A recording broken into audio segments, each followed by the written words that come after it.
Okay, you guys, what is up? The King of Lightning is here today to do Hunter x Hunter 2011 episode 28 review. So, of course, before I get started, look down in the description below for the link to this week's episode of Hunter x Hunter.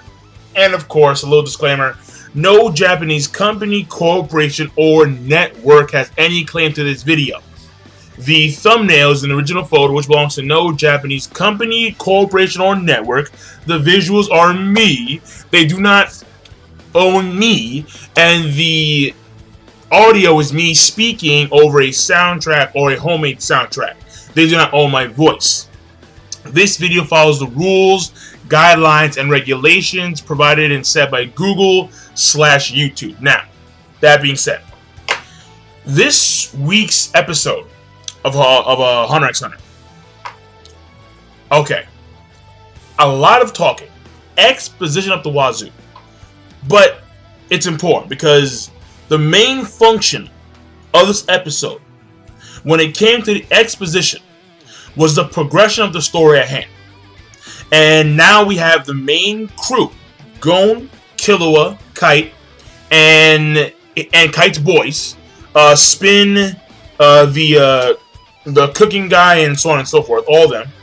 They're now going to go to this, or now they're going to go attempt to go to this country called the NGL, Neo Green Life, I believe so.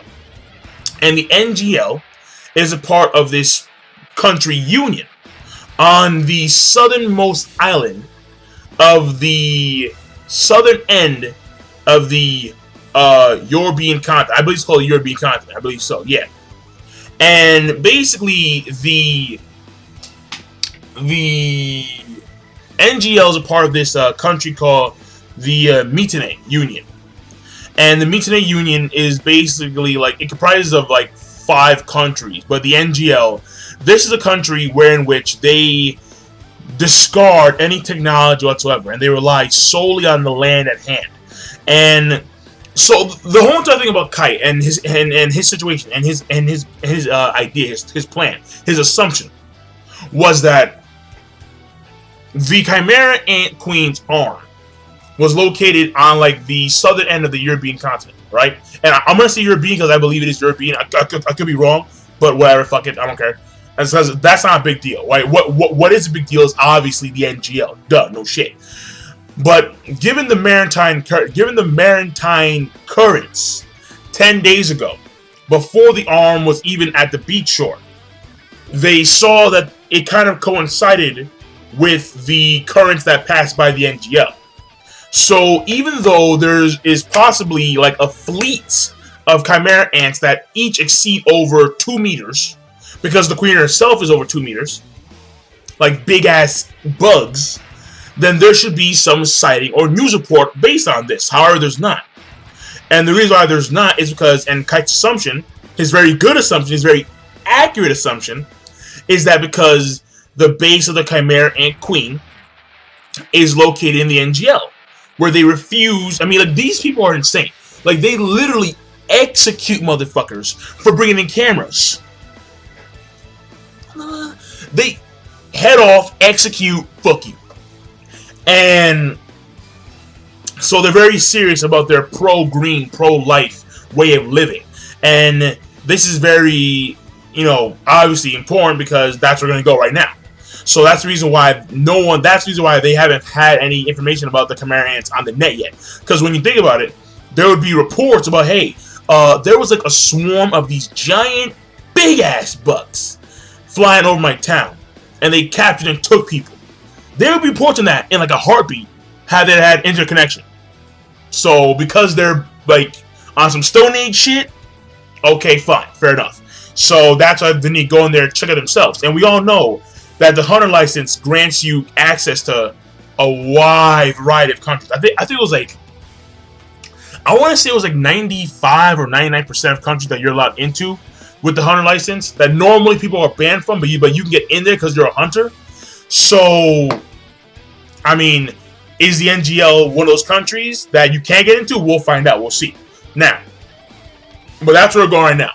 And that's the entire thing about Gon, Killua, Kai, and his friend. That's it. That's all you know.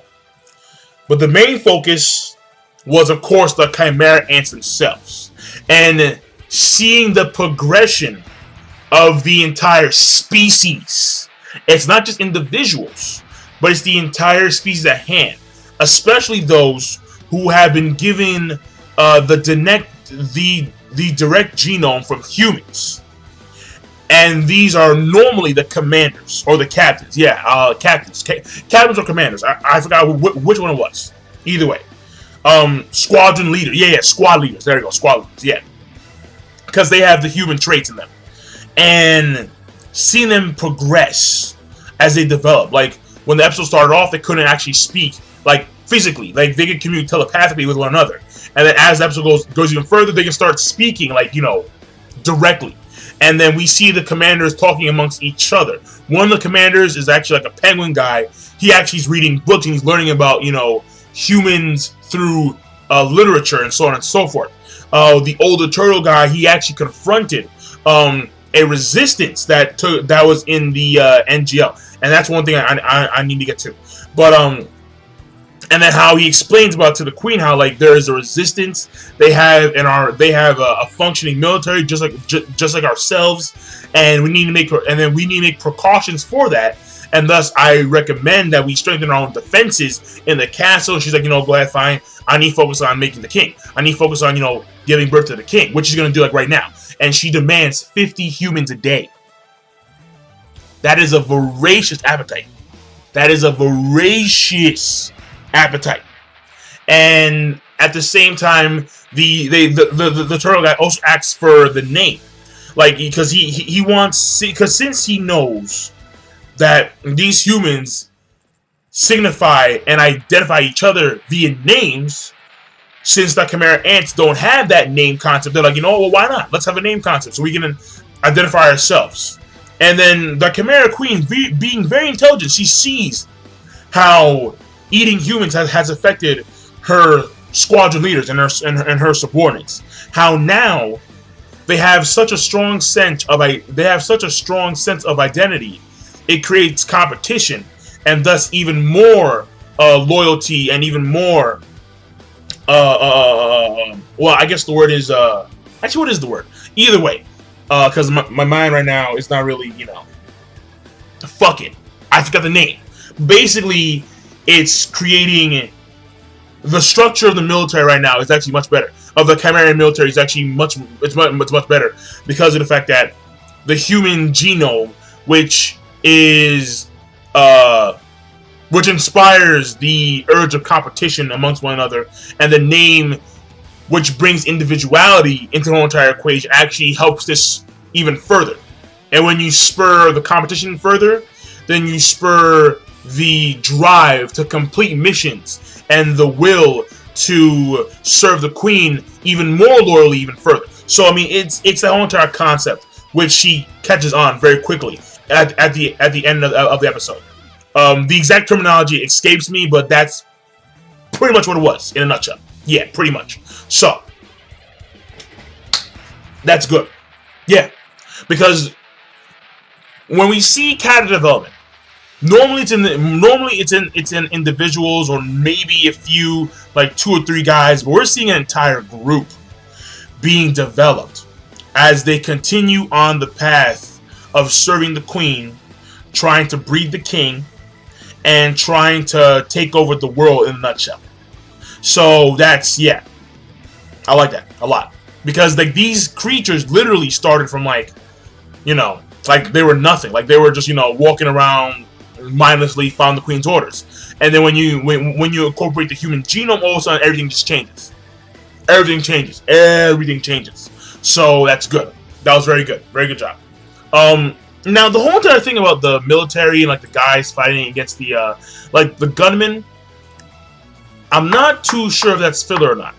Like Gyro, like how the guy mentioned, like our king is Gyro, and I'm not too sure if that's filler or not.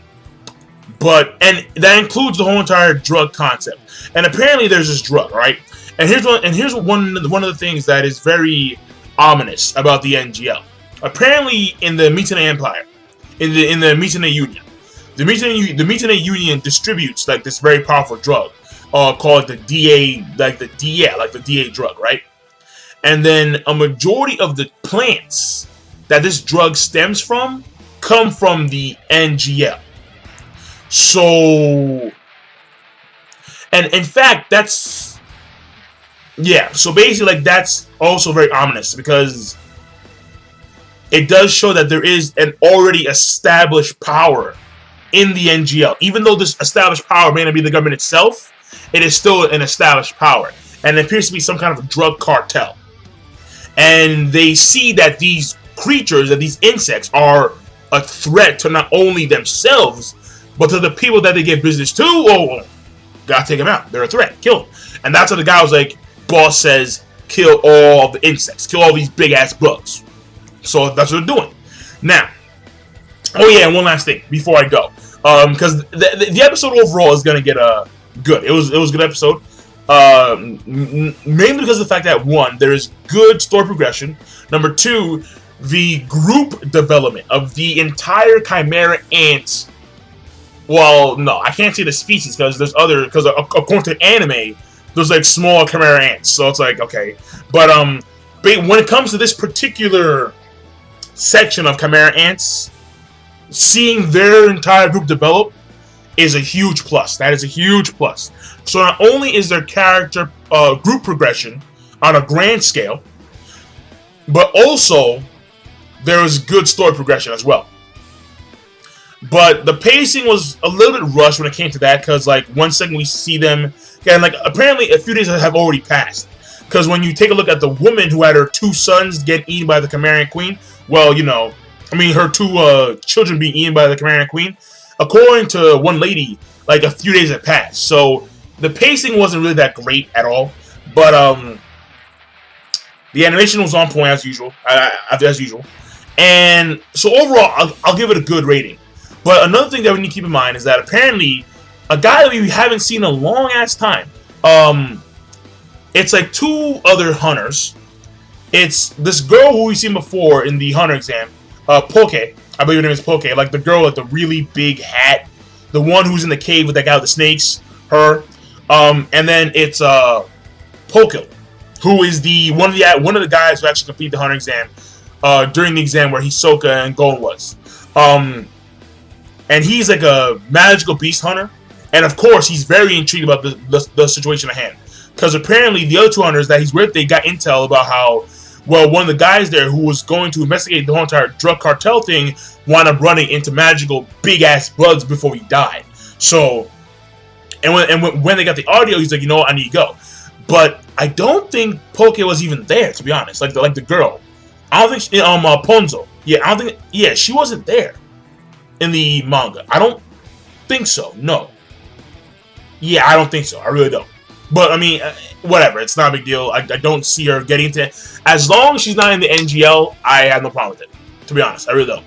But yeah, I'm done. So King of Lightning, I really think it's filler that she's there. I could be dead wrong. If I'm wrong, correct me. If I'm right, then let me know. Obviously, no shit. So that's the way it is. So overall, it's a good episode of Hunter x Hunter, and we're making good progress. Really are. We really are. So, however, the progress does kind of scare me a little bit because, I mean, I can see this arc ending on episode 100. Maybe. Yeah, maybe. But yeah, I'm done. And then that's a problem why, because Togashi is on hiatus. He's on hiatus. I mean, apparently he's ill, but it's been like over a year now. So, I mean, I don't know. I don't know anymore. I don't know. Alright? But I'm done. King Lightning, be sure, of course, rate, comment, and subscribe as always. And I'm setting up. Peace! Have a nice day.